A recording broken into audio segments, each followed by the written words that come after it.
British खुफिया agency का दावा है कि गाजा के लिए रूस की ओर से बमबारी सहायता भेजी जा रही है। रूसी राष्ट्रपति व्लादिमीर पुतिन 22 दिसंबर 2022 को मॉस्को, रूस में युवा नीति पर राज्य परिषद की बैठक के बाद एक संवाददाता सम्मेलन के दौरान बोलते हैं। यूक्रेन में बंदरगाहों पर हमलों ने कथित तौर पर गाजा एन्क्लेव में परिवहन में देरी की है, जहां फिलिस्तीनी नागरिकों को कथित तौर पर नुकसान उठाना पड़ा है। हमास के विरुद्ध युद्ध के परिणामस्वरूप मानवीय संकट। टेलीग्राफ ने बुधवार को ब्रिटिश अधिकारियों और खुफिया जानकारी का हवाला देते हुए बताया कि रूस, जो ईरान और हमास दोनों के साथ राजनयिक संबंध साझा करता है, गाजा जाने वाले सहायता ले जाने वाले जहाजों पर बमबारी कर रहा है। यूक्रेन में बंदरगाहों पर हमलों के कारण कथित तौर पर गाजा क्षेत्र में परिवहन में देरी हुई है, जहां पट्टी पर शासन करने वाले आतंकवादी समूह हमास के खिलाफ युद्ध के परिणामस्वरूप फिलिस्तीनी नागरिकों को कथित तौर पर मानवीय संकट का सामना करना पड़ा है।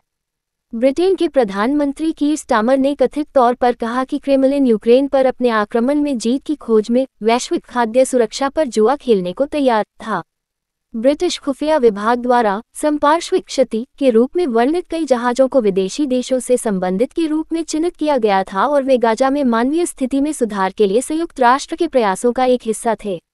जहाजों पर कथित तौर पर रूस द्वारा हमला किया गया।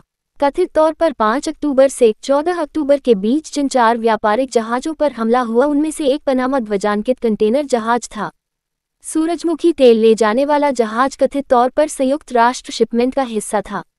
रूस के राष्ट्रपति व्लादिमीर पुतिन 12 सितंबर 2024 को सेंट पीटर्सबर्ग, रूस में एक बैठक के दौरान ईरान के सर्वोच्च राष्ट्रीय सुरक्षा परिषद के सचिव अली अकबर अहमदन से हाथ मिलाते हैं। Credit Sputnik Kristina Kormilitsyna Kremlin Reuters के माध्यम से काला सागर में बंदरगाहों पर रूस के अंधाधुंध हमले। स्टामर ने कहा, इस बात पर जोर दे कि पुतिन यूक्रेन को अधीनता के लिए मजबूर करने के अपने प्रयासों में वैश्विक खाद्य सुरक्षा पर जुआ खेलने को तैयार हैं। ऐसा करके वह अपने बर्बर युद्ध में बढ़त हासिल करने की कोशिश करने के लिए अफ्रीका, एशिया और मध्य पूर्व में लाखों कमजोर लोगों को नुकसान पहुंचा रहा है। रूस के मन में हमारी अंतर्राष्ट्रीय व्यवस्था को नियंत्रित करने वाले मानदंडों और कानूनों के प्रति कोई सम्मान नहीं है।